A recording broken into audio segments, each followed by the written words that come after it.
Pinakuluan ko na to siya guys para malambot na at igisa na lang siya. So ito na ang ating munggo.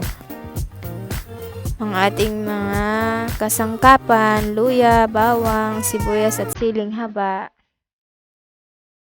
Tapos may magic, may asin, may paminta at ating dilis at ang ating dahon, talbos, wala kasing sili. And the tokwa.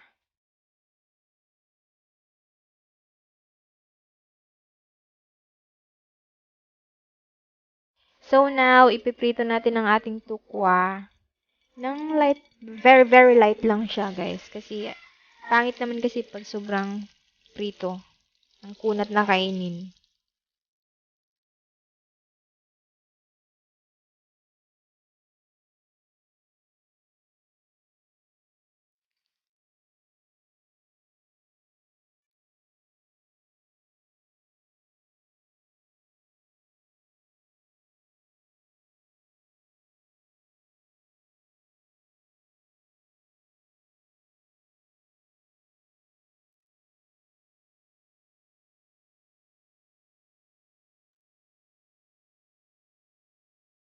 Then, halo lang natin siya.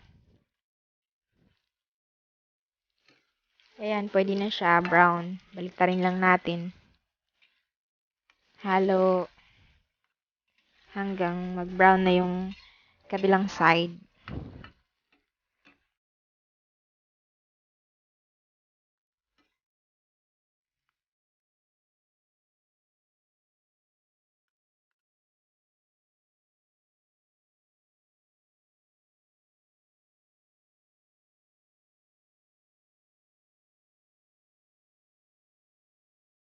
Ayan, pwede na siya hango. Ito na siya. Light brown lang siya, guys.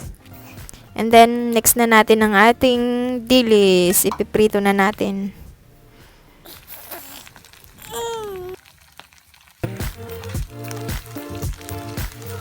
Halo lang siya, guys. Para hindi masunog. Huwag din masyadong brown.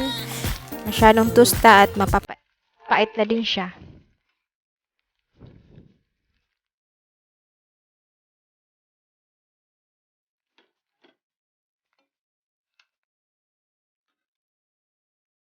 Hango na siya guys. Brown na. Tama na siya. Huwag din. Katamtaman lang siya. Malutong na siya pag kinain.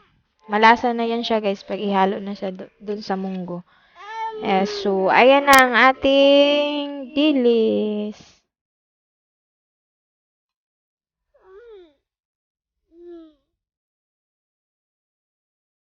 Now, maggisa na tayo sa ating bawang, sibuyas, and luya.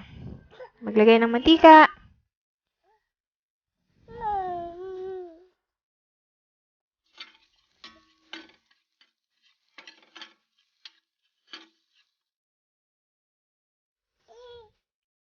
Sunod na si sibuyas and the luya. And then the main ingredients, the munggo. Ayan, buhos na natin guys. Then halo, pakulo lang natin.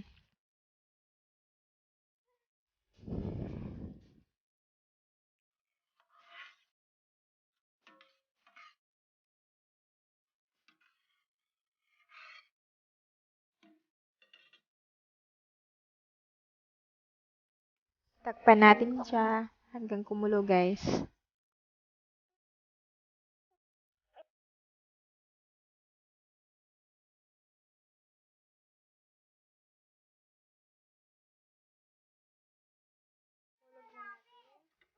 Pwede na nating ihulog ang ating tokwa.